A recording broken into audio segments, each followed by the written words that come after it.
Rolls-Royce is being besieged by buyers. Toyota, BMW, Volkswagen, even an ex-boss of Rover. But you know what? The most desirable car name in the world is about to become even more desirable.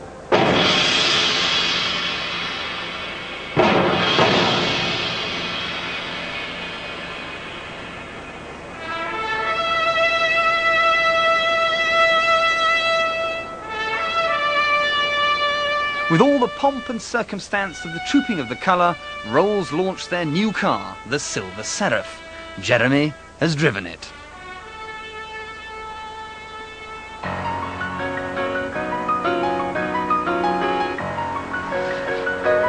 Here it is, everyone. The BMW 750 IL. £75,000 worth of precision engineering. It has a 5.4-litre V12 engine to provide plutocrats with raunchy, Germanic, Euro-conquering power.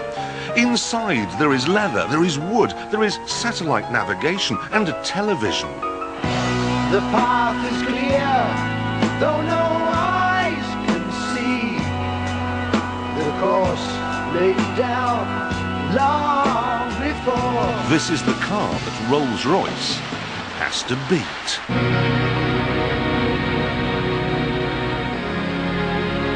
And here it comes. Only the 9th new car in Rolls' 92-year history, the SSSeraph is as British as the Empire, only slightly larger. There is grace here, but it's overpowered by the presence and the majesty.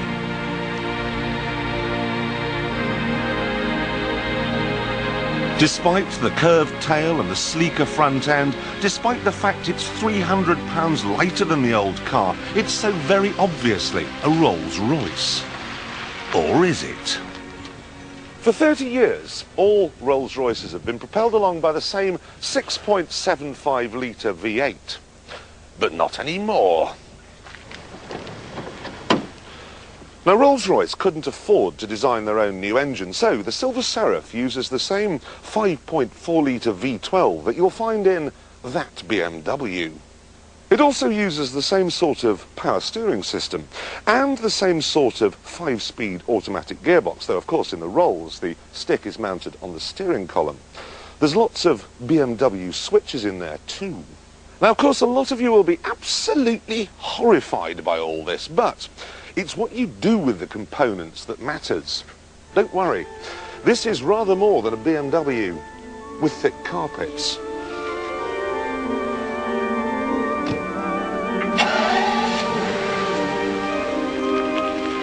The engine, for instance, has been tuned by Cosworth to give more torque, more low-down grunt than you get in a BMW.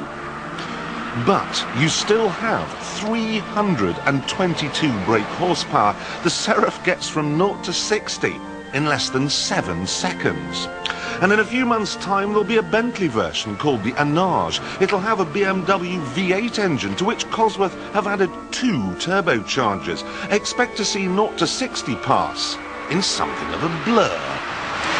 But that's then, this is now, and this is by far the fastest Rolls-Royce I've ever driven. There's tons of torque too, but it's not the silent shove you might imagine. Now, the old engine was never as quiet as legend suggests, but this new BMW unit, which is quite simple with just 2 valves per cylinder, is always audible. It's not loud, it's just there, like background music. I can forgive this, though, and the accompaniment from the wind section, and even a broken windscreen wiper, because of the way the Seraph handles. The old roller was just awful. It floated and rolled until it went over a pothole, then the suspension just gave up and went on holiday. This one, though, is a completely different animal. It still rides like the Titanic over any surface you care to mention, but it handles like an MTB.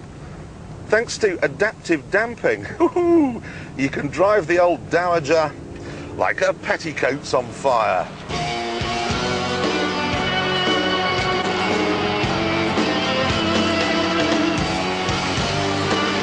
Basically then, this stunning silver Seraph is now a blend of traditional magic carpet comfort with Germanic get up and go. It's a creme brulee with a lemon twist. I just wish they hadn't served it up in a ramekin. Space in the back is tighter than you might think. I tell you what, with its new small, sporty steering wheel to replace the Bakelite tractor tyre you used to have in the old roller, a lot of owners are going to take up driving. If you're a chauffeur and your boss buys one of these, start job hunting. I have to say, though, that the BMW is even more nimble. And at £75,000, it's less than half the price of the Rolls. It's also better equipped, cheaper to run, and in the back at least, more spacious. In every way, really, this is the better, more sensible car. And yet, by miles, I would prefer the Rolls-Royce. And here's why.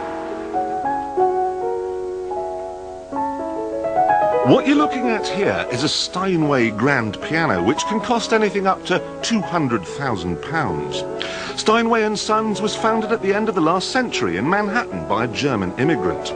Their pianos won awards for engineering excellence, and you can see why when you see how the grain of the spruce wood soundboard runs in line with the strings.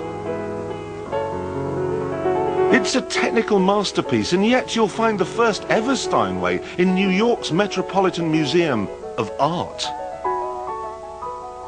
This is the BMW 750iL of keyboard instruments.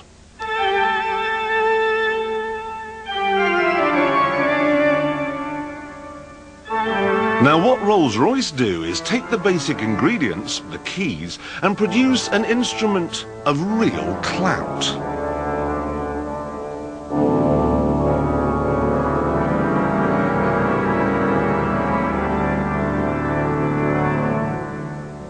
They make an organ.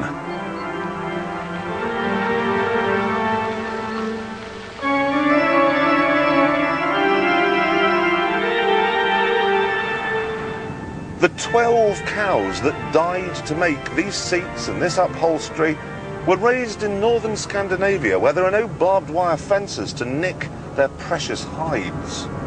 Just look at the wood on this dashboard. Note how the pattern of the veneer in front of me is exactly matched by the pattern of the veneer in front of the passenger. Now you get cruise control and traction control, and you can have a fax machine if you want, and a television set, but this is not a branch of Dixon's, this is not the Groucho, this is a gentleman's club with a judge in a wing-back chair by the fire, dead. The Rolls-Royce may be nearly as nice to drive as the BMW, but it's 10 trillion times nicer to drive in. That is a superb car, but you know something? It isn't the star of the show.